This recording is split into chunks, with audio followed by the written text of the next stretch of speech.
Hey everybody, this is the first in a series of readings I'm going to do from Robert J. Alexander's International History of Trotskyism. And not the first from the book, but the first that's about Great Britain. So this entry is titled Trotskyism in Great Britain, the Early Years of British Trotskyism.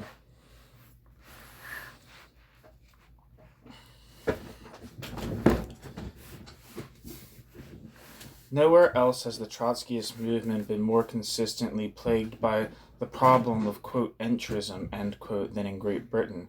From its inception, British Trotskyism has had to face the fact that the vast majority of the country's working classes continued to regard the British Labour Party as, quote, their, end quote, party.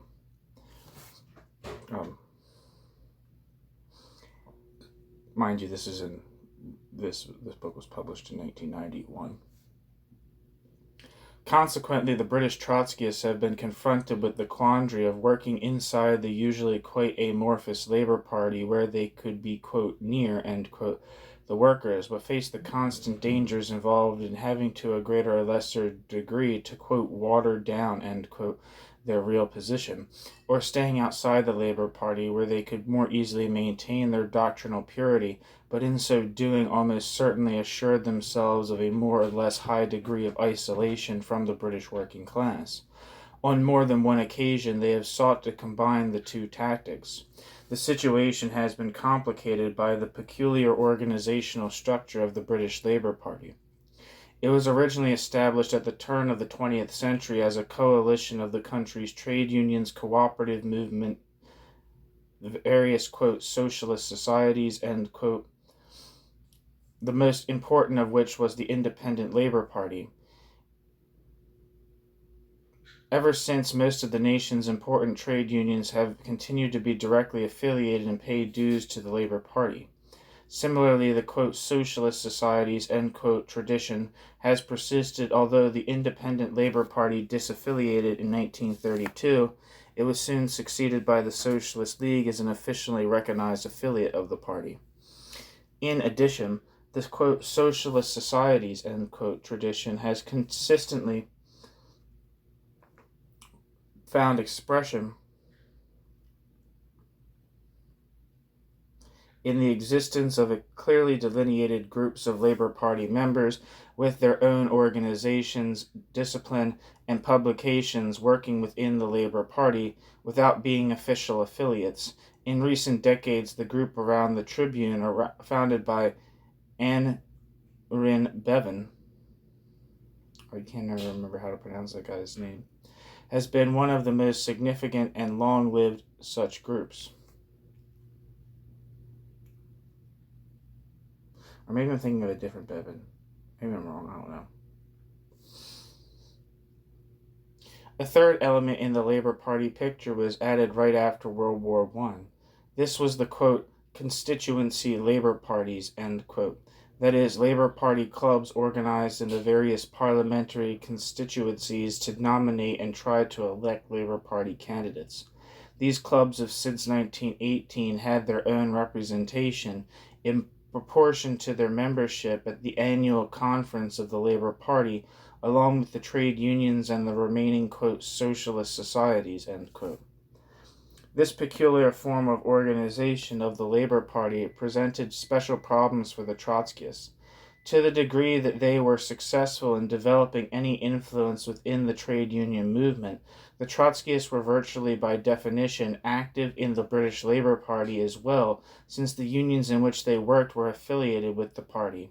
Hence the question of, quote, entrism, end quote, resolved itself in essence into a decision as to whether or not to participate in the constituency Labour parties and the party's youth organization.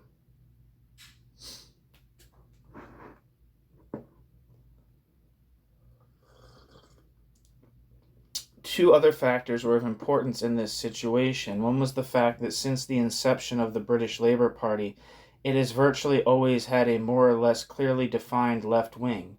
It centered on the British Socialist Party before and during the World War One, the Independent Labour Party and the Socialist League between the wars, and the Tribune and Tony Benn groups in the decades since World War II. The last factor was what during most of their existence the Trotskyists have had to face the presence. The last factor was that during most of their existence the Trotskyists have had to face the presence of another Marxist-Leninist group, the Communist Party of Great Britain, which was also usually practicing, quote, entrism, end quote, in the Labour Party, and usually could be counted upon to be hostile to the Trotskyists within whatever left wing existed in the Labour Party at any given time.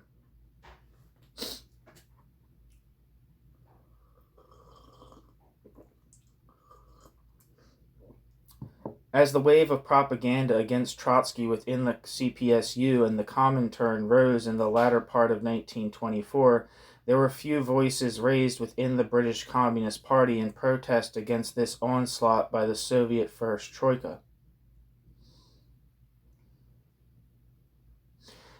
One such voice, however, was Arthur Reade, Reade, a member of the London District Committee of the Communist Party of Great Britain and business manager of its semi-official periodical Labour Monthly. At a London membership meeting on January 17, 1925, at which a resolution endorsing the CPG's denunciation of Trotsky's Lessons of October was introduced. Reade submitted an amendment from the London District Committee which supported the opposition and regretted the haste with which the CPGBs,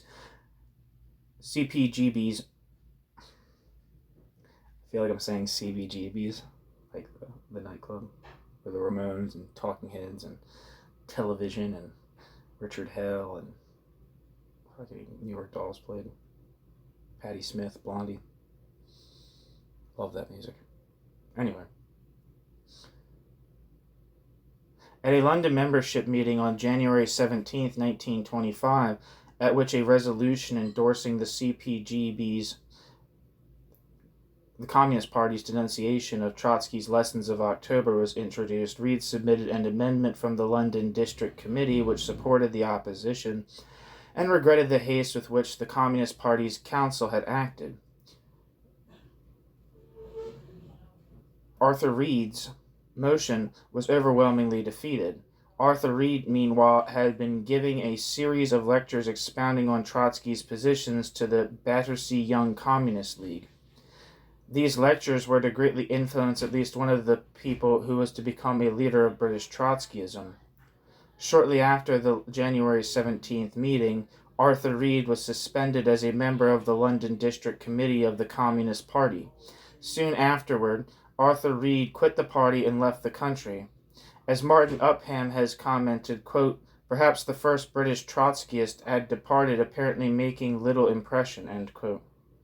The first organized group in Great Britain to take a position in defense of Leon Trotsky and to seek to interpret his ideas was the Marxian League, which was formed sometime in 1929 or 1930. According to Al Richardson, quote, it carried out propagandistic activity in Hyde Park, held socials and theoretical discussions in Tottenham Court Road area, end quote.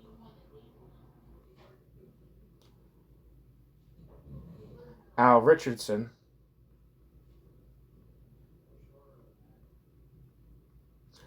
noted that it was, quote, of importance because it contained figures later to play a role with both in the British Trotskyist movement and internationally. DPR Philip Gunawardena, Colvin R. de Silva, Hugo de War, Dr. Worrall, I don't know if it's Max P. Worrall it's being referred to, but Max P. Worrall was one of the first Trotskyists to articulate a state capitalism thesis regarding the Soviet Union. Max Nichols, Bill Graham, Jerry and Lee Bradley, end quote. From February 1932 on, they published a mimeograph paper, The New Man. The American Trotskyist Albert Glotzer entered into contact with the Marxian League when he first visited Great Britain in 1931. The members of the League argued to him that there was no use working in the trade union movement, which was hopelessly corrupted, and that there was no hope in the British Labour Party. Glatter thought their position coincided with that which Lenin had denounced in his pamphlet Left-Wing Communism and Infantile Disease, and he had a long discussion and arguments with them.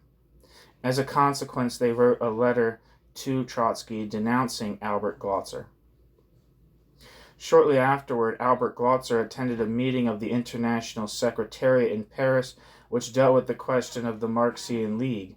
Present were M. Mill, Pavel Okun, Pierre Neville, Pierre Franck, Myrtos of the Greek section, and Leonetti.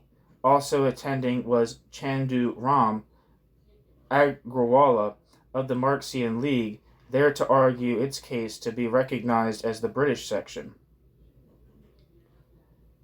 Glatter largely spoke for the others present when, in answering Chandu Ram, he said, according to the minutes of the IS meeting of October 13, 1931, that, quote, "In England we must utilize all elements in the process of building the opposition. We can have a good organization depending on how well it is organized. Our object is to bring these various elements together. In conference we should discuss the problems of the British movement and consequences and the question that fundamentally concern the opposition. The questions that fundamentally concern the opposition. In this manner, through mutual discussion, will these questions be solved. In these preliminary gatherings of the various groups, the opposition organization will emerge. Not everyone claiming to support us will be with us in the end, but we will at least have an opposition organization which is in fundamental agreement with the view of the opposition," end quote. When Glatter got to Turkey and talked with Trotsky, and then Trotsky read the documents of the Marxian League which Glatter had brought with him, Trotsky issued a statement defending Albert Glatter against the Marxian League. Subsequently, Trotsky had published in the Militant of New York City his reply to a letter from Francis Ridley and Chandu Ram, two of the principal leaders of the Marxian League. In this reply, Trotsky commented that, quote, "It would be very sad if the critical members of the British Communist Party would imagine that the opinions of Ridley and Ram represent the opinions of the left opposition," end quote. Little more was heard of the Marxian League. However, one of its important figures, Hugo Dewar, who had strongly disagreed with the Ridley-Ram position, soon joined forces with those who are to bring into existence the Trotskyist movement in Great Britain. These were the so-called Balham Group, about a dozen members of the Communist Party in southwest London, centering on the Balham area.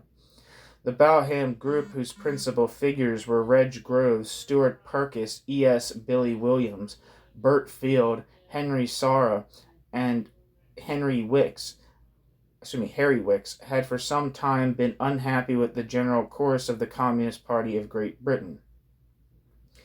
Groves, who was for some time an assistant district organizer, number 2 man in the London organization, had been a delegate to the November 1929 11th Congress of the British Communist Party, at which the old leadership of the party was largely removed. Reg Groves supported the ouster of leaders who he thought had been too compromising during the 1926 general strike and thereafter, but was perturbed by the fact that the new leadership was chosen on the basis of being, quote, recommended, end quote, to the Congress instead of being freely elected by the delegates, as had been the case in the past. At that point, Reg Groves and his friends did not see the international implications of the purge, and that it was in fact the imposition by the Stalinists of a leadership which would do as it was told by the Comintern officialdom. Reg Groves, whose rise within the Communist Party was reportedly sponsored for some time by R. Palm Dutt, D-U-T-T, had other grounds for disagreement with the top party leadership. Quote, he was angry about how they altered his pamphlet. I don't know why I said that. quote, he was angry about how they altered his pamphlet for the 1929 elections, how the Daily Worker treated his Workers' Notebook articles, especially on India, and how they began to alter their line of trade union struggle without discussing it, end quote. Martin Upham has commented about another Balham group leader, Henry Sarah, that he was, quote, moderately well known in the party, ... and uniquely among the future founder members of the British section, he had participated in the theoretical discussions in the party press, end quote. He had been a communist candidate for the House of Commons in 1929. The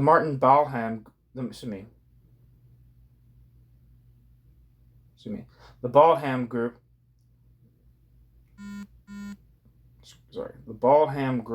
had some awareness of the nature of the struggles going on within the Soviet Party and the Comintern.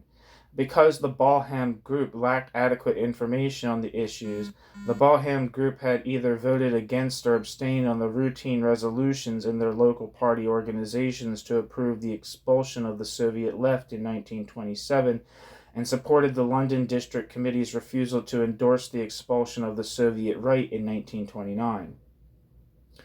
Late in 1930, Harry Wicks became a member of the Balham group.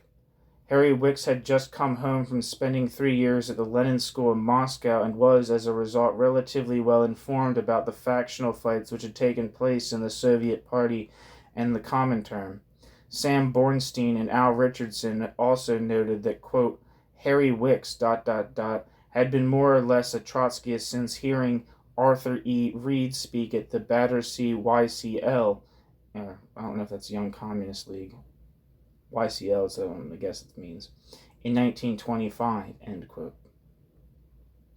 Bornstein and Richardson have also cited the importance of another member of the Balham group in informing its members of what was transpiring in the Communist Party Soviet Union.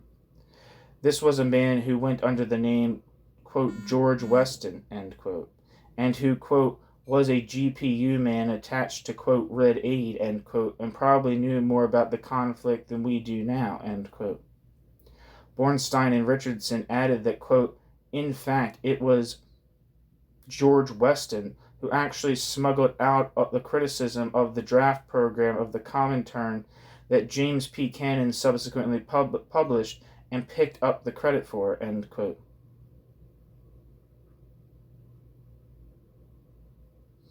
It was not until the spring of 1931 that the Balham group established its first contacts with the international communist left opposition. This came about largely by accident. In a radical bookstore in the center of London, Reg Groves came across and bought several copies of The Militant of New York City, which contained, among other things, several articles by Trotsky. They soon entered into correspondence with the American Trotskyists, particularly Arna Swabik, at that time Secretary of the Communist League of America. If I remember correctly, the Communist League of America was like the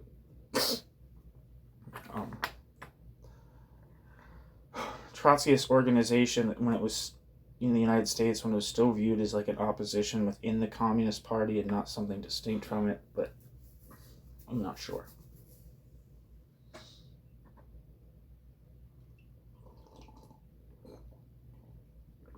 Reg Groves noted that, quote, we made it clear to the Americans that we were not prepared to set up a left opposition group in Britain, end quote. Reg Groves added that, quote, we went along with them on much, such as the restoration of full inter-party democracy in the national sections, a diminution of Russian command of the Comintern, and a recovery of the communism of the Founding Fathers, and we were shaken deeply by Trotsky's powerful indictment of Comintern policy in Germany, ... To Trotsky's warnings of the disaster that would follow for workers in Germany, Russia, and throughout the world, if that policy was persisted in, and by his call for a principled united front of the Social Democratic Party and the Communist Party to check and defeat the Nazis, all these things we would raise in the party and fight for, but as members, not outsiders, end quote. Both Trotsky and the Americans sought to bring pressure upon the Balham Group to set up a left opposition organization. To answer a letter from Reg Groves, Trotsky wrote him that, quote, "The British left opposition must begin systematic work. You must establish a central staff, even if a small central staff. You must establish your own publication, even if on a modest scale. It is necessary to carry on sustained activity, analysis, criticism, and propaganda, ... End quote. Albert Glotzer visited the members of the Balham Group on his way back from his sojourn with Trotsky. At about the same time, Max Shachtman, quote, urbane, witty, a theoretician of agility and much experience, end quote, also passed through London and conferred with them. Both of the Americans sought to convince them to organize as a left opposition. However, as Reg Groves noted, quote, "We remain unconvinced as to the wisdom of the course suggested, ... We were not yet the British section of the international left opposition, and it was to be several months before we became so." End quote. During the spring and summer of 1932, the Balham Group came into increasing conflict with the leadership of the Communist Party Great Britain. In letters to the Daily Worker and the party leaders, the Balham Group criticized party positions on the role of the trade unions, on the need for a united front in Germany to confront the Nazis, and on several other matters. At the same time, they established good working relations with the Independent Labour Party branch in their part of the city. In May, they published a mimeograph journal, The Communist, which carried Trotsky's most recent statement on Germany and announced that, quote, "The British section of the left opposition was now established," end quote, but without identifying the editors of the journal or the members of the new, quote, "British section," end quote. The final straw, insofar as the Communist Party of Great Britain authorities were concerned, was the Balham Group's opposition to the nature of the projected World Congress against war to be held in Amsterdam, organized by the Comintern, but, quote, "sponsored," end quote, by what the Balham Group categorized as, quote, "a number of pacifist and social patriots," end quote. The Balham Group organized the Southwest London Anti-War Committee, held a number of public meetings with participation of some trade unionists, Labour Party and Independent Labour Party people, and communists.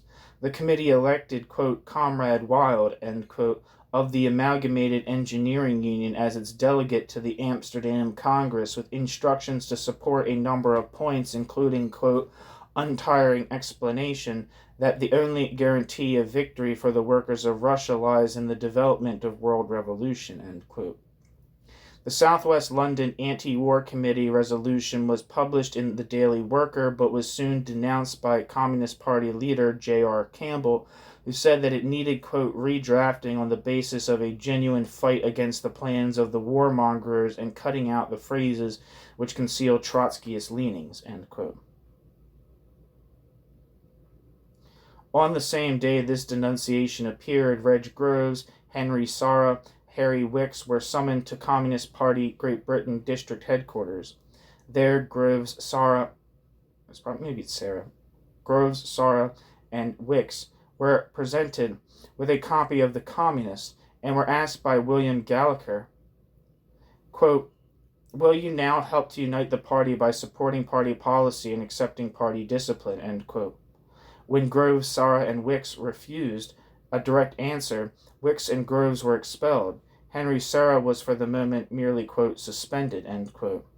Disciplinary action against these three was soon followed by action against other members of the Balham Group, which the Communist Party of Great Britain officially declared to be, quote, "liquidated," end quote. At the next party congress in November 1932, the group members handed out to the delegates a document entitled "To Our Comrades in the Communist Party from the, quote, liquidated," end quote, Balham Group, end quote, which of course was not officially considered by the meeting. It listed 12 people who, in effect, had become the founders of British Trotskyism: Steve Dowdall, Harry Wicks, Henry Sarah, James Barrett, D. Groves, Reg Groves, W. Pine, F. Chalcroft, I. Musey, C. Whitting, M. Simmons, and N. Dowdall.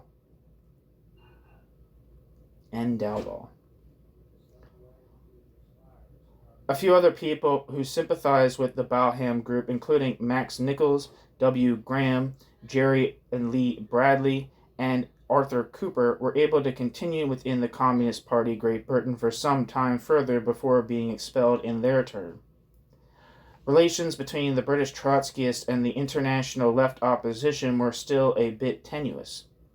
However, Harry Wicks was one of those present at the informal meeting of Trotsky with his international followers in Copenhagen in November 1932, and Reg Groves attended the pre-conference of the international left opposition in Paris in February 1933. Entrism.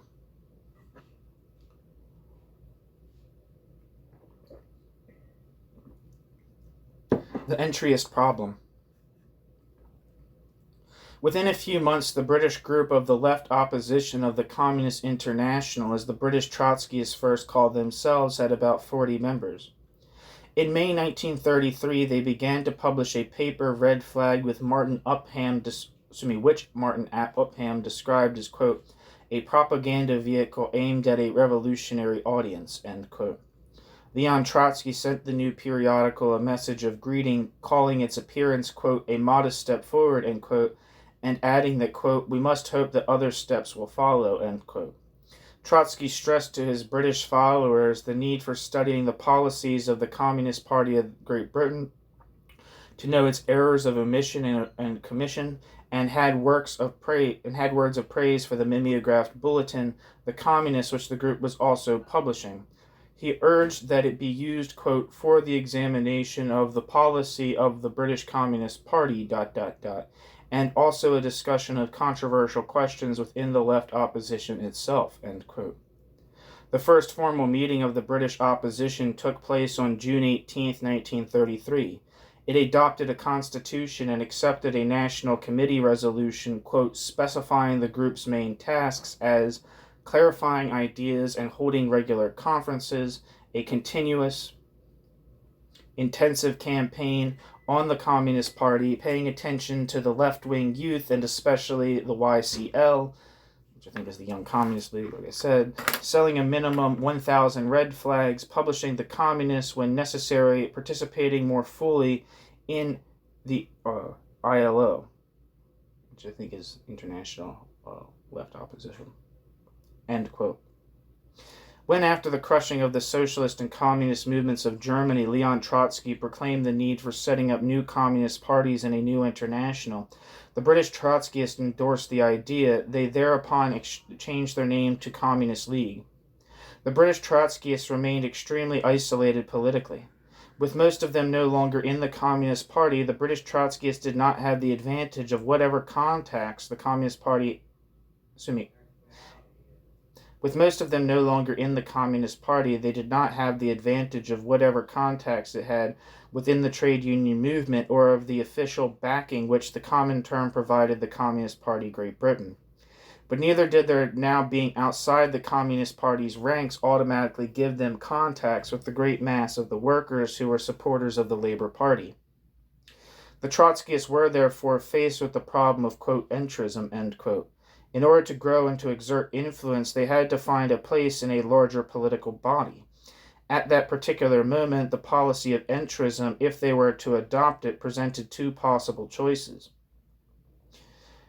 Most unions, it is true, belonged to the Labour Party. However, there also existed the Independent Labour Party, which until early in 1932 had itself belonged to the Labour Party, but had disaffiliated in the wake of the collapse of the second Labour government in August 1931 and the disastrous defeat of the Labour Party in the subsequent general election.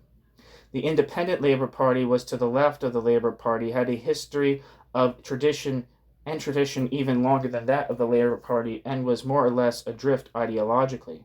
At least some of the Independent Labour Party leaders had some personal and political sympathy for Trotsky, as was shown when the Independent Labour Party published a pamphlet written with an introduction by James Maxton, Trotsky's Trotsky's public speech during his short visit to Copenhagen in December 1932. I think the Independent Labor Party, I'm not exactly sure about this, so maybe it's, maybe I'm wrong, but, the Independent Labor Party, I think, was eventually became somewhat affiliated with the international right opposition associated with Nikolai Bukharin, and was affiliated with the Party of Marxist Unification in Spain, and that was the link, the Independent Labor Party's relationship with the Party of Marxist Unification via the international right opposition, is what led George Orwell to leave Britain as a member of the Independent Labor Party to go to Spain as a journalist, eventually participating in a party of Marxist Unification militia before having his throat shot by a fascist, and then having to narrowly escape the country to escape persecution of the POUM by the Republican government under the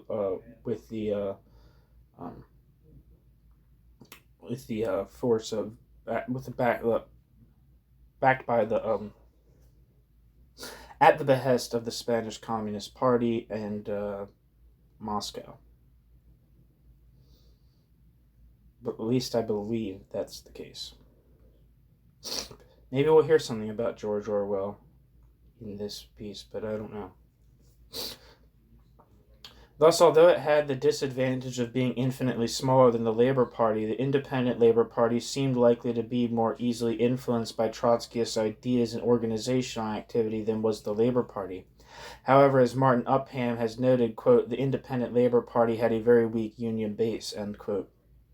Trotsky advised his British followers to undertake entrism in the Independent Labor Party. But this move proved easier for Trotsky to prescribe than for his followers to execute. The problem led to a split in the ranks of the Communist League in December 1933. A majority of its members who, quote, could not resolve the problem of applying Trotsky's proposal, end quote, decided for the time being at least not to try to go into the Independent Labor Party, but rather to maintain a separate organization outside. Only a minority of about a dozen members of the Communist League finally did undertake entrism in the Independent Labor Party. With this split, new complications developed for British Trotskyists. The International Secretariat of the Left Opposition, not wishing to encumber the, quote, entrist, end quote, with the possible charge that they were, quote, agents of an outside body, end quote, decided that both the majority and minority groups from the Communist League should henceforth be considered, quote, sympathizers, end quote, rather than full-fledged affiliates of the international left opposition. As Martin Upham has noted, quote, withdrawal of recognition of the Communist League by the IS was a complex affair not accepted by the majority, end quote. Interests in the Independent Labor Party. The Trotskyist group that decided to enter the Independent Labor Party explained its reasons for doing so at the time of entry. It proclaimed that, quote, the building of a new party would be painfully slow. The possibility of a speedier way of establishing an effective revolutionary party is provided by the Independent Labor Party, which, despite its past mistakes, represents a potentially revolutionary force, end quote. Even before the minority of the Communist League decided to work within the Independent Labor Party rather than independently, there existed a secret Bolshevik Leninist fraction in some 30 Independent Labor Party members. Of some 30 Independent Labor Party members, principally in London, they succeeded in getting 10 branches to support the, quote, Trotskyist line, end quote, in the January 1934 conference of the London Independent Labor Party. However, Bornstein and Richardson have noted that the Communist League faction which entered the Independent Labor Party, quote, made little progress during the first year. It was autumn 1934 before they set up a functioning group after having been in the Independent Labor Party for 10 months. Their first delegate to an Independent Labor Party Congress, Ernie Patterson, had been converted to Trotskyism before the group went inside, and he antagonized the still largely pacifist Independent Labor Party at the conference by talk of Soviets and the necessity for armed insurrection, end quote. The Marxist group was finally established at a meeting on November 3, 1934, attended by delegates from 4 London Independent Labour Party branches controlled by the Trotskyists. Martin Upham has noted that, quote, 60 Independent Labour Partiers attended and vowed to transform the Independent Labour Party into a revolutionary party, end quote. Al Richardson has noted that the Communist Leaguers entering the Independent Labour Party included Denzil Harber, Denzel Washington, no, just kidding, Margaret Johns, Bill Graham, and Max Nichols, among others. He added that, quote, they were later joined inside the Independent Labour Party by Burt Matlow, Arthur Cooper, C.L.R. James, Tony Doncaster, John Archer, John Goff, Ernie Patterson, Hilda Lane, Ted Grant, and others, end quote.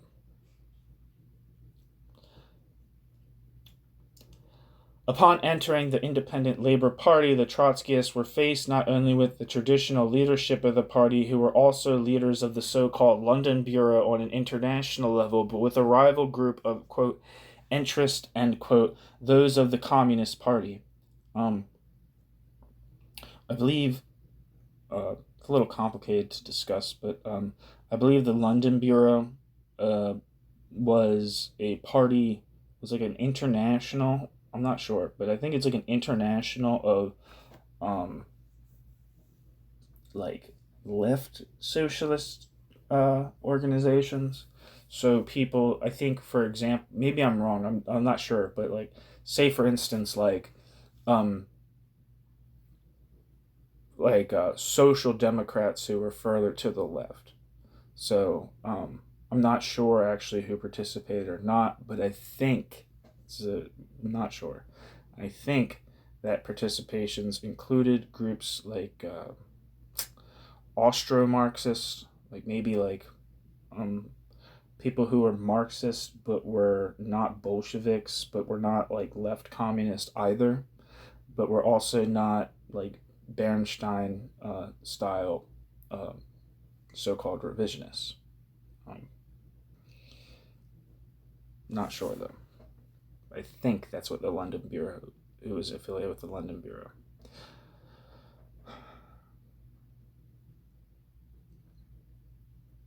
The interests of the Communist Party were generally grouped in the Revolutionary Policy Committee, which also had some non-Stalinists associated with it. Martin Upham has noted that, quote, it is impossible to make sense of Trotskyist behavior within the Independent Labour Party without allowing for the effects of communist policy. The Independent Labour Party as a whole was drawn towards the Communist Party Great Britain because it apparently embodied the Russian Revolution and Marxist authority. Close cooperation and a united front was another matter, and revolts ... were traceable to association with the communists. The Trotskyists noted this, and some of them were to strive to appear as a loyal opposition within the Independent Labour Party, and some Independent Labour Party leaders, notably Brockway, found Trotsky's thought a useful proof that King Street did not possess a monopoly of revolutionary wisdom, end quote. Bracket. King Street was where the Communist Party Great Britain headquarters was located, end bracket. The Marxist group in the Independent Labour Party put out a number of publications. Marxist Bulletin was a, quote, duplicated pamphlet series mostly of the works of Trotsky and statements of the international left opposition, end quote. Some Independent Labour Party branches, which were controlled by the Marxist group, also edited similar material. The members of the Marxist group also contributed to the internal bulletin and the theoretical periodical of the Independent Labour Party, Controversy. That's the title of the periodical. Controversy.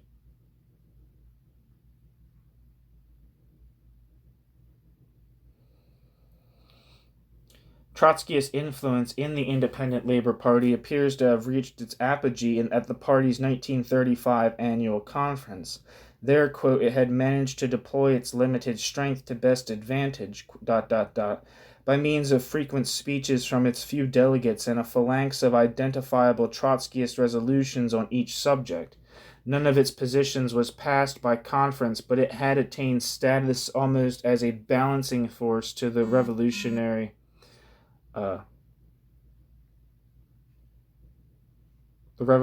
Policy Committee. End quote. James Jupp has noted that at this 1935 Independent Labour Party conference, quote, 6 London branches and the East Liverpool branch were clearly distinguishable as consistent adherents to the Trotskyist viewpoint, end quote. The advent of the 1935 general election presented the Trotskyists in the Independent Labour Party with a serious problem. In the 2 years preceding this election, the Labour Party had made a considerable comeback, doing well in Parliament by elections. Sorry, I think there might be a typo here. I'm reading it wrong. In the 2 years preceding this election, the Labour Party had made a considerable comeback, doing very well in parliamentary by-elections and capturing control of the London County Council. The Independent Labour Party, on the other hand, was exceedingly weak and would be able to run candidates only in a very limited number of constituencies. The Marxist group in the Independent Labour Party therefore had to decide that what it should urge its supporters to do in those areas in which the Independent Labour Party was not fielding nominees. John Archer was dispatched by the group to make a tour of Independent Labour Party branches to try to ascertain the real strengths of the party. John Archer concluded that only in the Glasgow area, where Independent Labour Party leader James Maxton and others had a long tradition, and where the Labour Party was very much an Irish machine organization and quite corrupt, did the Independent Labour Party have anything approaching a mass following. In other parts of the country, it generally had very little influence. In spite of Archer's observations, quote, the group decided to try to effect an alliance with the centrist leaders of the Independent Labour Party. Hitherto it had called upon the Independent Labour Party to support all Labour candidates except in certain places in the Glasgow area. In the hope of avoiding social patriotism, the Marxist group now decided to call for support of all Independent Labour Party candidates and for only a very few pacifist Labour candidates, end quote. John Archer had admitted that, quote, conditional support for Labour candidates, such as is embodied in the formula, quote, Labour to power on a socialist program, end quote, implying support for some but not up for others, or for none, was a mistake which was to have serious consequences, even though the group was not large and could not influence the election results, end quote. He added that, quote, the Marxist group isolated itself from the general movement to get rid of the reactionary government, leaving a space in the Labour Party which the Stalinists eagerly filled, end quote. During its sojourn in the Independent Labour Party, one of the Marxist group's major assets was undoubtedly C.L.R. James. A native of the West Indies, James was, as Martin Upham has said, the, quote, most prominent black in the party, indeed in British politics, end quote. At the time of the Italian invasion of Ethiopia in 1935, James was, for a time, the Independent Labour Party's principal spokesman for its position of supporting, quote, workers' sanctions, end quote, instead of League of Nations action against Italy.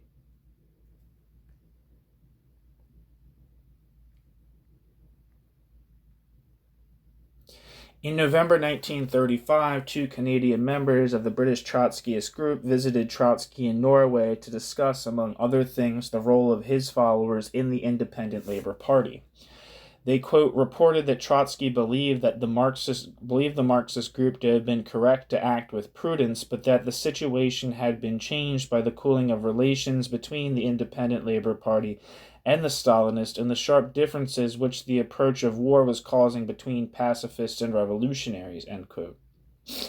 It was proposed that the Marxist group launch a manifesto for which they would seek signatures so as to test their influence within the Independent Labour Party.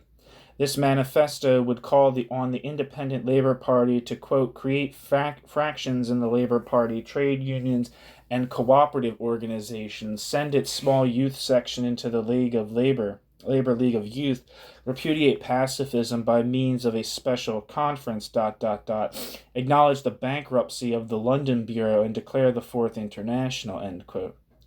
Depending on the results of this manifesto, the Trotskyists would decide whether to stay in the Independent Labour Party or join the Labour Party.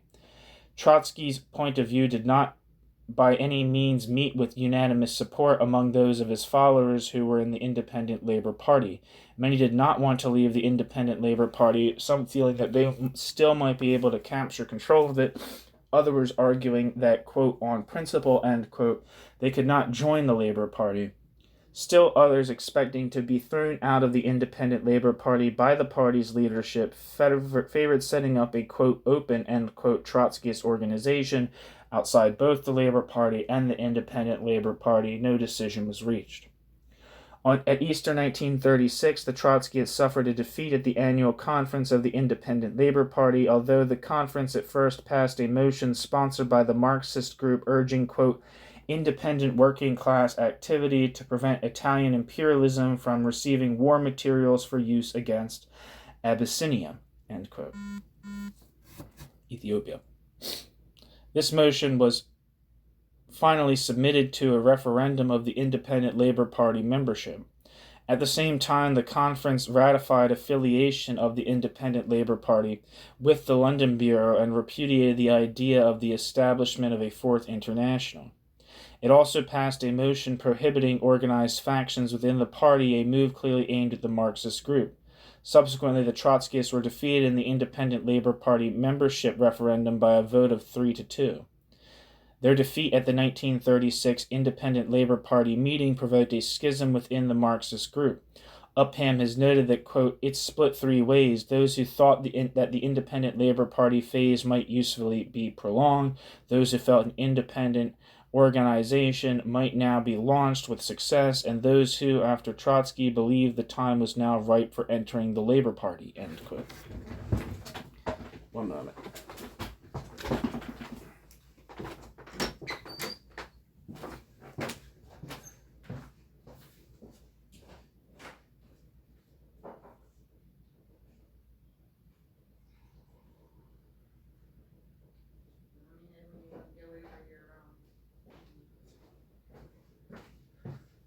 Okay.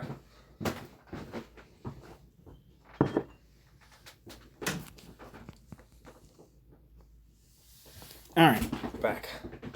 All right, the Marxist League, origins.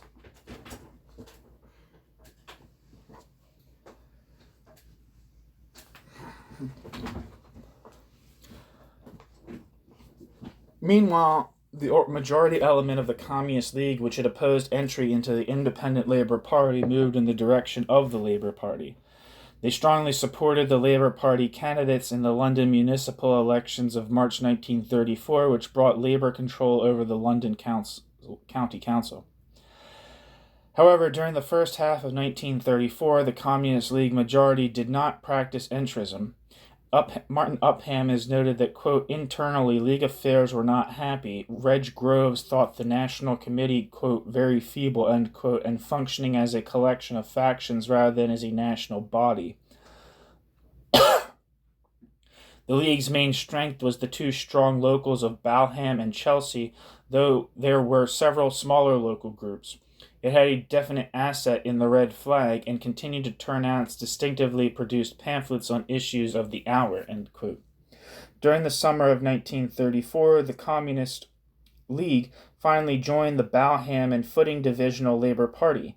As Upham has noted, quote, the Communist League, turned toward the Labour Party is a rare instance from the annals of British Trotskyism where joining or leaving a larger party did not cause a split, end quote. Upham adds that, quote, those who were well-known figures in their locality, Wicks in Battersea, Groves in Balham, started with an advantage. In Wimbledon, Henry Sarah was short-listed for a parliamentary candidature. Reg Groves was actually elected as delegate from the Balham and Tooting division of the 1934 Labour Party conference with near unanimous backing, though he was in the end barred by the NEC, Also on the wider stage, Wicks, I believe it's Harry Wicks, was able as a Labour Party member to secure a delegate's place at a conference summoned by the London Trades Council, from which body Wicks had been excluded for many years." End quote. In November 1934, the Red Flag was converted from a newspaper to a magazine, but apparently only one issue of the new version of the periodical appeared.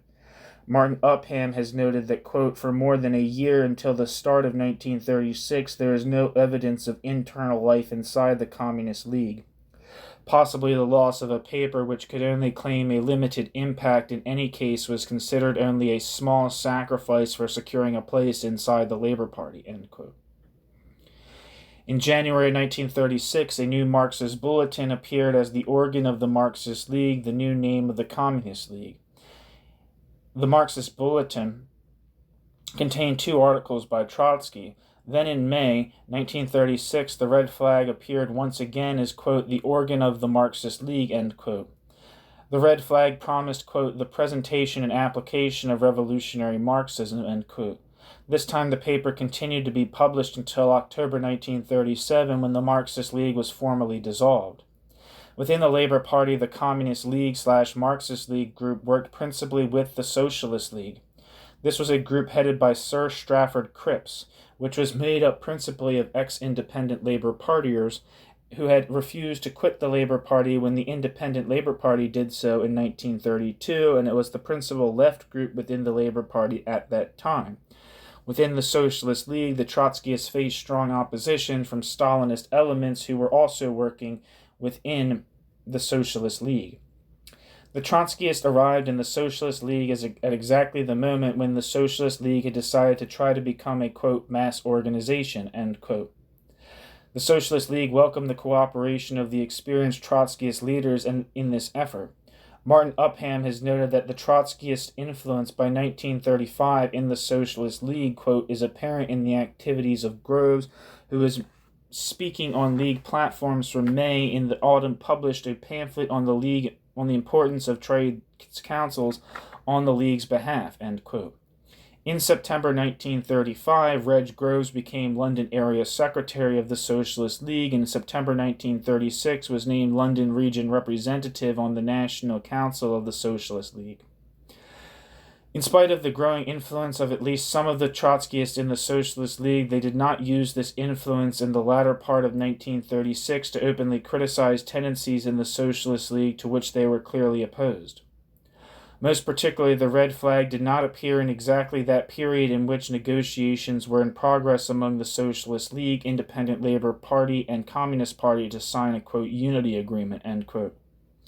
As Upham has noted, quote, "when Groves and the paper joined battle in January 1937, the issue was already resolved," end quote. The Unity Agreement brought about a decision of the National Executive Committee of the Labour Party that made Socialist League members incompatible with membership in the Labour Party. At a conference of the Socialist League in May 1937, the leadership therefore recommended the dissolution of the Socialist League. The Trotskyists offered a counter-proposal to maintain the League as an independent organization. They lost by a vote of 51 to 10. A month later, an attempt was made to establish an organization which could continue the work of the Socialist League in the Labour Party. This was the Socialist Left Federation, but according to Martin Upham, it never got more than 100 members. Reg Groves was its chairman, and most of the other prominent Marxist Leaguers were in its executive. It expired in late 1938. Let me get a drink here. Reg Groves' parliamentary campaign.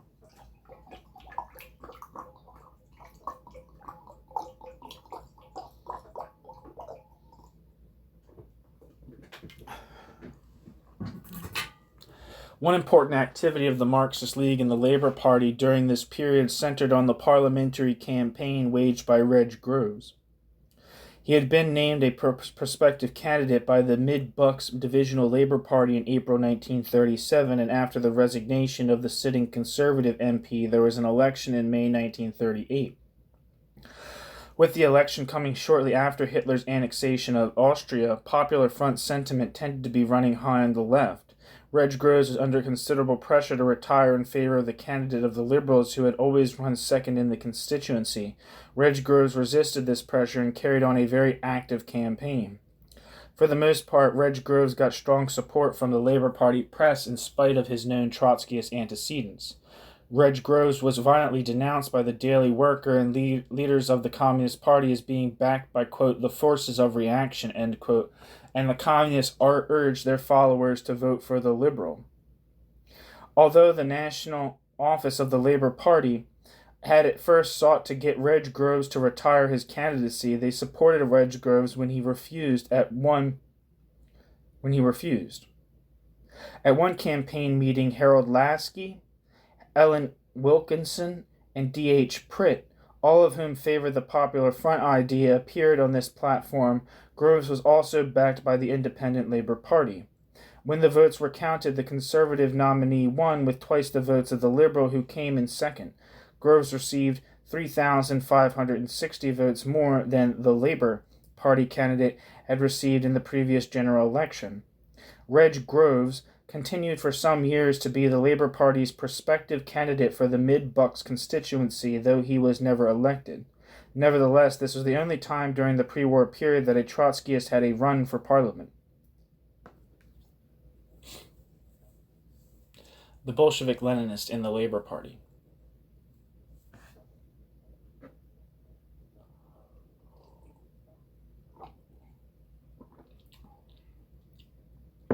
A second Trotskyist group in the Labour Party in the latter part of the 1930s consisted of people who had originally gone into the Independent Labour Party, but then changed their minds and decided to work within the Labour Party's Labour League of Youth,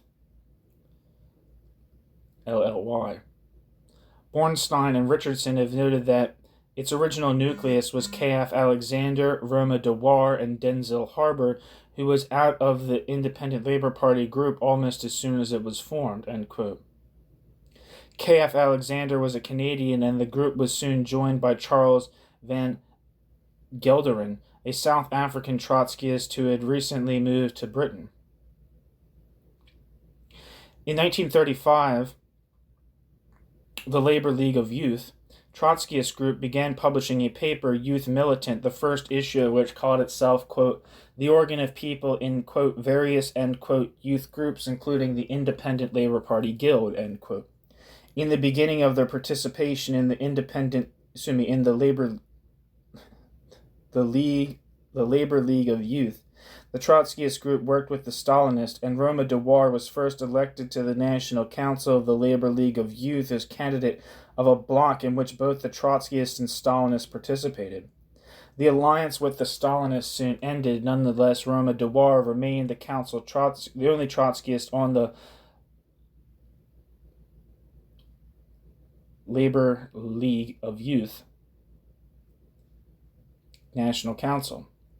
The orientation of those Trotskyists who first began to work in the Labour League of Youth was summed up by John Archer, quote, they believed that, quote, entry, end quote, in the Labour League of Youth would necessarily have a short perspective. The reformists and the Stalinists could not tolerate their activity, and they had to be alert to seize the best moment to forestall the inevitable expulsion and lead a breakaway, end quote. The Trotskyists in the League of Youth soon extended their activities in the Labour Party itself. They formed a, quote, clandestine, end quote, Bolshevik-Leninist group in the Labour Party in mid-1936. Its objective was defined as being, quote, to disseminate in the so-called, quote, organized, end quote, labor movement the principles of the Trotskyists, to form a wider group around certain points and build up a, quote, militant, end quote, wing to advocate openly the Fourth International and its whole program, end quote. However, the Bolshevik-Leninists saw themselves as following closely the entryist policies then being advocated by Trotsky at the International Secretariat. At the annual conference of the Labour League of Youth at Easter time 1936, the Trotskyists around Youth Militant had 4 delegates, and the Marxist League also had 4. Their strength at the meeting was reflected in the fact that Roma Dewar received 90 votes for leadership of the organization compared to 110 for a, quote, reformist, end quote, and 120 for the Stalinist nominee. The Bolshevik-Leninists in the Labor Party were soon joined by another small element. This was the so-called Hyde Park Group, organized by Jock Haston, after Jock Haston had left the Communist Party over the debacle of the German Communist Party. It existed from 1934 through 1936 and devoted its attention principally to studying and selling pamphlets by Trotsky produced by his U.S. followers. British Trotskyists at the Geneva Conference.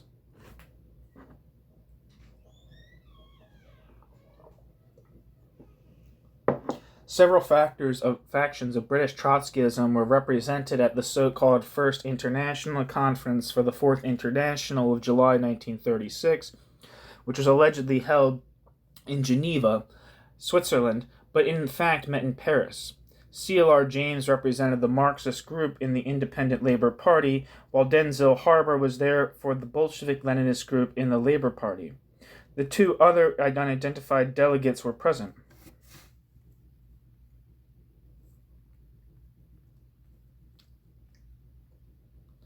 The Groves group was not represented, reportedly not having the money needed to send a delegate.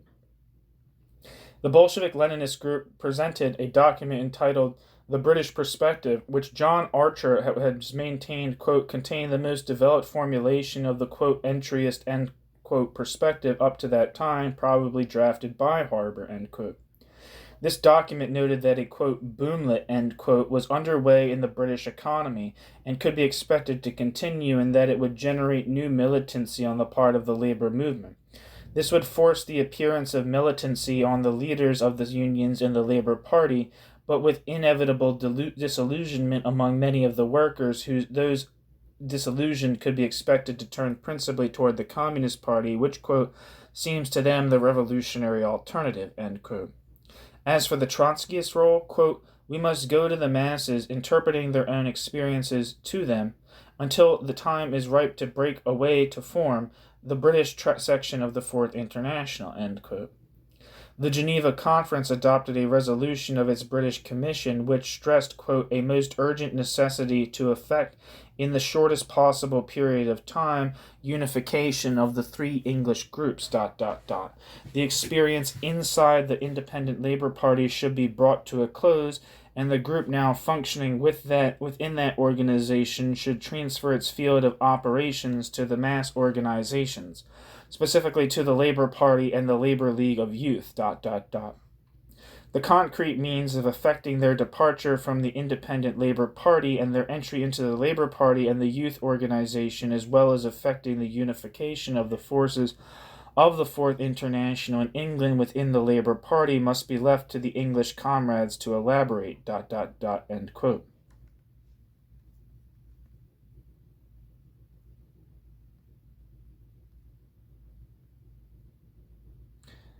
The October 1936 conference and their aftermath.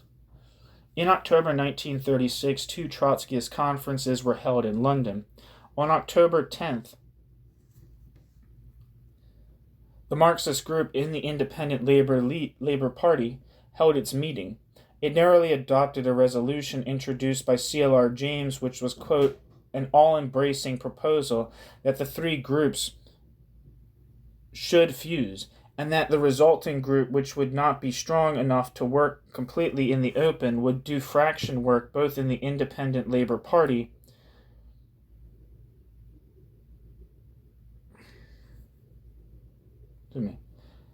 which was, quote, an all-embracing proposal that the three groups should fuse, and that the resulting group, which would not be strong enough to work completely in the open, would do fraction work both in the Labour Party and in the Independent Labour Party. The Labour Party would be the main field of work, but no one would be asked to leave the Independent Labour Party if they did not wish to do so. The new group would adopt and sell the new journal which James had managed to produce on his own initiative, and which called openly for the Fourth International, end quote. This new journal was called Fight. On the next day, a, quote, conference of all the British Bolshevik Leninists, end quote, convened. It received reports on the membership and strength of two of the three Trotskyist groups. The Bolshevik Leninist group in the Labour Party, headed by Denzil, Harber, and Ken Alexander, said that it had 60 members in London, of whom 40 were in the Labour League of Youth. Sales of its periodical Youth Militant were reported to be 800. It had increases in membership, with people coming from, quote, the Labour Party, the Marxist group of the Independent Labour Party, and 13 ex-communists, end quote. The Marxist group in the Independent Labour Party claimed 40 members in London and 40 in the provinces, and had just sold 1,800 copies of Fight. The Marxist group in the Independent Labour Party reported having some members on local trade councils. The Groves group, the Marxist League, did not provide information about its size. The Harber-Alexander group reported that it had sought joint meetings with the Groves faction, but had been unsuccessful. It had also sought cooperation with the Trotskyists inside the Independent Labour Party on specific issues, but that more general cooperation had proven difficult. It added that, quote, the James Resolution, ... with its insistence that the main field of work is in the Labour Party, provides a basis for at least a discussion of the possibility of fusion of all the groups, end quote. Martin Upham has noted that at this conference, quote, the Marxist League's attitude was that the widest possible diffusion of Bolshevik Leninists was desirable, ... It believed that the time for exclusive work in the Labour Party was coming to an end. Growing collaboration of the Labour Party with the government would drive the workers leftward, possibly in the direction of a new revolutionary party, comprising the Left, the League of Youth, and the Independent Labour Party, ... A concentrated drive by the Bolshevik Leninists would bring this creation of the new revolutionary section nearer, end quote. The meeting set up a coordinating committee, quote, which it was hoped would, quote, serve as a cohesive force to all the groups with a view to organizational fusion, make arrangements so that the journals should supplement and not overlap or compete with each other, institute a plan of joint work, and produce a joint political thesis and internal bulletin, end quote, end quote. However, John Archer has commented that, quote, the committee carried out, in fact, none of these, and after its first meeting, the Harber group pointed to the underlying difficulty in a statement which asked, did the Marxist group still cling to the Independent Labour Party as the main field of work while paying lip service to the need for more work in the Labour Party? Fusion could not be reached without agreement on a common tactic, end quote. While C.L.R. James and several others were associated with the editing of Fight, were expelled from the Independent Labour Party soon after the October conferences because of the clear call of the journal for the establishment of the Fourth International. Soon afterward, the International Secretariat wrote the Marxist group in the Independent Labour Party criticizing it for not, quote, counterattacking, end quote, and particularly regretting that it had not denounced the Independent Labour Party's participation in an October 1936 meeting of the International Bureau for Revolutionary Socialist Unity, the so-called London Bureau. On November 15th, the Marxist group agreed to a proposal by James that they withdraw from the Independent Labour Party and establish a, quote, open, end quote, Trotskyist organization. However, a meeting of the International Bureau in December criticized this move, saying that, quote, if we stay outside, we shall be considered as powerless and incurable sectarians who fear contact with the masses, but who want to impose themselves on the masses as sage counselors from outside, end quote.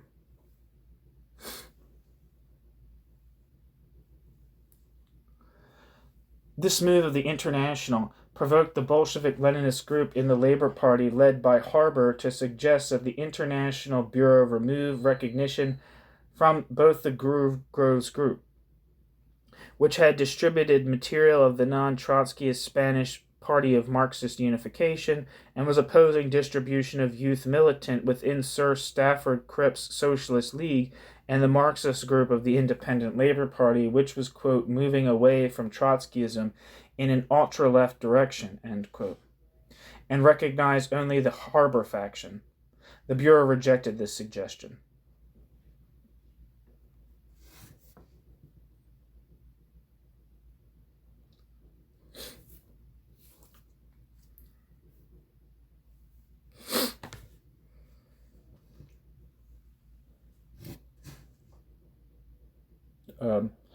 Just as a side note, the Trotskyist faction within the Soviet, not Soviet, Jesus Christ, the Spanish Civil War was also called the Bolshevik-Leninist group, headed by Grandizo Muniz. Yes, and which was a distinct organization from the Party of Marxist Unification, which is often labeled Trotskyist, which I think most people agree is inaccurate. Or that, like, people who know something about Trotskyism and the Spanish Civil and the particularities of different leftist strands agree that the Party of Marxist Unification was not, strictly speaking, at least, a Trotskyist organization. I believe it was an attempted unification of the international right opposition backing Bukharin and the international left opposition of Trotsky. So it was not a. I believe there might have been Trotskyist elements within the Party of Marxist Unification. In fact, I believe there were, but the Trotskyist organization, that was just plain and simple in the Spanish Civil War, was Grandizo Muniz. Grandizo Muniz definitely was one of the people who was involved in Trotskyism, who eventually moved to more libertarian positions. There's not a lot of his work translated in English, but if you find it, there's a documentary on Grandizo Muniz that was made in Spain that has very interesting things to say. I don't even think it's on YouTube. I think it's on fucking Vimeo or something like that.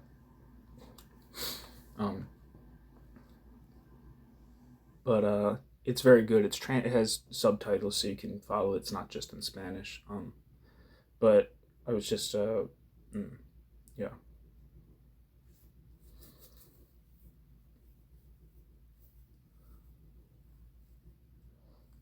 I think one of the Grandizo's Muniz's main things that he's known for is the critique of something like a left communist critique of trade unions, and some people who followed him, particularly in America, oriented around the group Focus, which I just learned about yesterday, disagreed with Muniz's condemnations of unions as such, and moved in the direction of trying to collaborate in the United States in the 1980s with the small anarcho-syndicalist attempts at forming a distinct trade union movement in the United States. So, but that's not about British Trotskyism. I just try to provide. Talk to myself and try to draw the connections between what are the international trends here, and what are the relationships. So, talking to myself.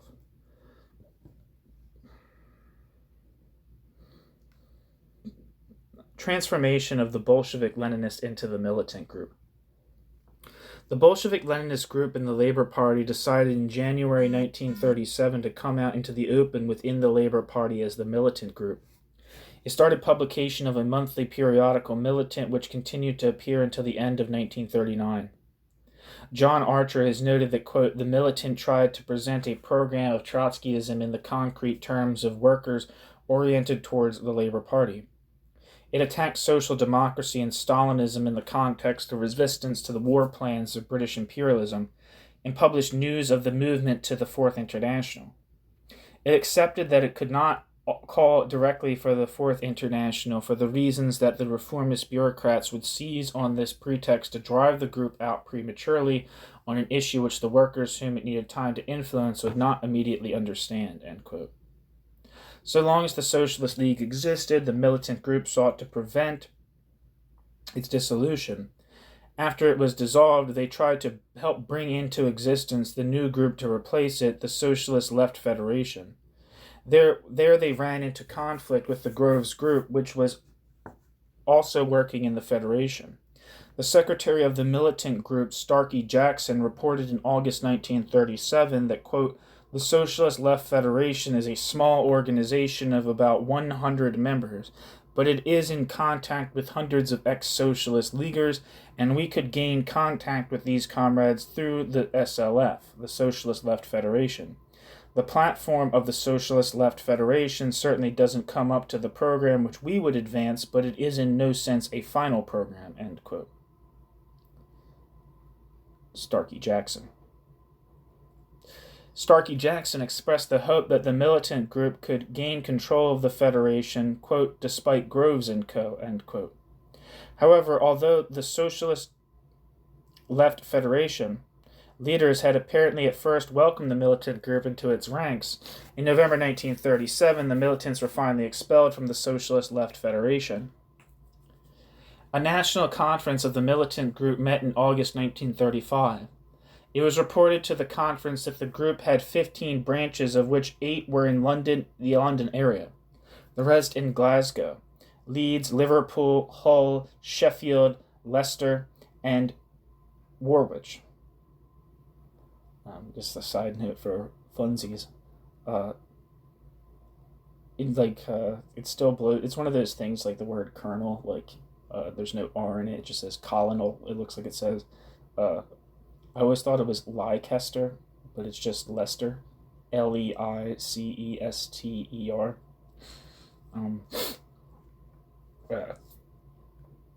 But yeah, it's just Leicester. I learned that in an English history class. It had about 100 members, quote, and their reports gave an impression of lively activity, end quote. The conference endorsed work in the Socialist Left Federation. Late in 1937, the militant group established the Militant Labor League as their rival to the Socialist Left Federation. Of it, Martin Upham has said that, quote, it was a front for the militant group itself and at no time achieved an independent existence, end quote. At its first Congress, it claimed 150 members, and it was also said that the newspaper Militant, which it took over from the militant group, was reportedly being published with a run of 2,000 copies. Although the Militant Labor League took a very Leninist position with regard to the coming war, that is, that it would be a conflict between those countries with colonies and those without colonies, and that the, quote, real enemy and was at home, end quote, it did not publicly advocate either the establishment of a new revolutionary party or a Fourth International. It called for a, quote, third labor government, end quote.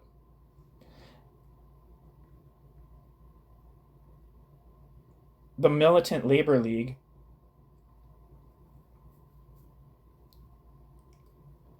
After the Militant Labor League's first conference, Transport House began to watch the League. Transport House was the Labor Party headquarters. About a month after the August 1937 conference of the Militant League, a split occurred in the organization. The splitters, who consisted principally of the Paddington branch of the group and were at first led by a South African, Ralph Lee, formed the Workers' International League.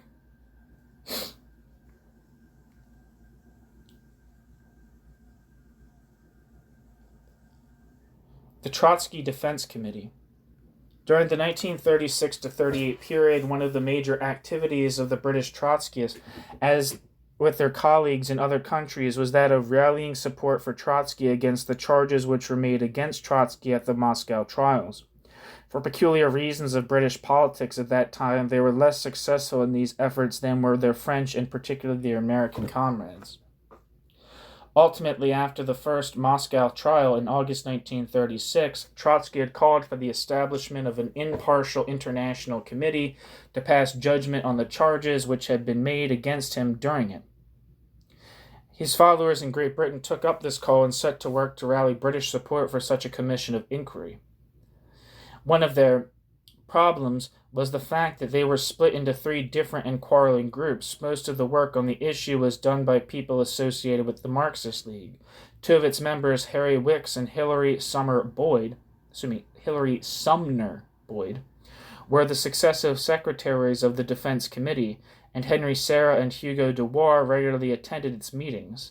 Of the militant group, Ken Alexander and Starkey Jackson often attended its meetings, but members of the Marxist group, recently of the Independent Labour Party, seldom did. Stuart Purkis, who by then was no longer affiliated with any of the Trotskyist factions, also took a very active part in the work of the Defense Committee. By the end of November 1936, a provisional committee for the defense of Leon Trotsky had been established, and a letter from it was published soon afterwards in the Manchester Guardian and several other papers, protesting against the Norwegian government's forbidding Trotsky to make any public statement and calling for an international commission of inquiry. This document was signed by H.N. Brailsford, Frank Horrobin, Conrad Knoll, Fred Shaw, Roland Hill, Eleanor Rathbone, Gary Allingham, Reg Groves, Harry Wicks, and Stuart Purkis. As it turned out, Brailsford was soon to withdraw his support, and Horrobin was only lukewarm in his. The Trotskyists had great difficulties in rallying people outside their own ranks to participate in the Defense Committee or to come to Trotsky's support. The only prominent Labour Party figure who addressed the meetings of the committee was Sidney Silverman. Perhaps the strongest backer of the idea of an international commission and the most consistent critic of the Moscow trials outside of Trotskyist ranks was Emrys Hughes, the editor of the independent left-wing newspaper Forward. But during most of the life of the Defense Committee, it seems to have had little direct contact with Hughes.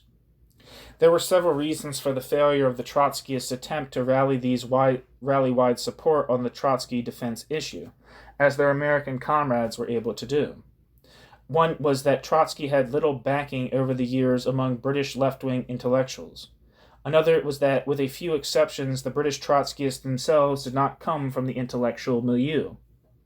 Most important of all was the fact that in this 1936 to 38 period, virtually the whole of the British left, particularly the intellectuals,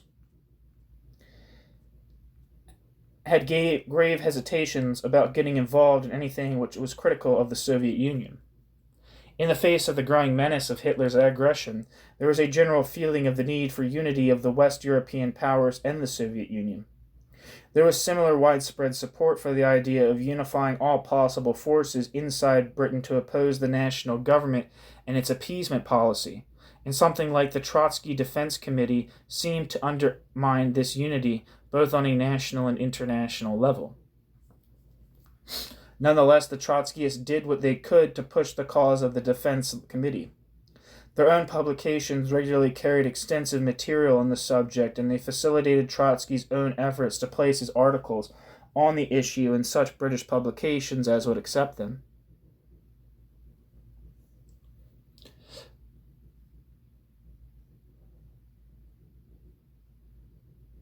The Defense Committee itself published a bulletin for a short while. In February 1937, the committee sponsored a meeting attended by 600 people in Memorial Hall in London, which was addressed by Sidney Silverman, Socialist League leader Gary Allingham, and the Trotskyist CLR James, Stuart Purkis, and Burt Matlow.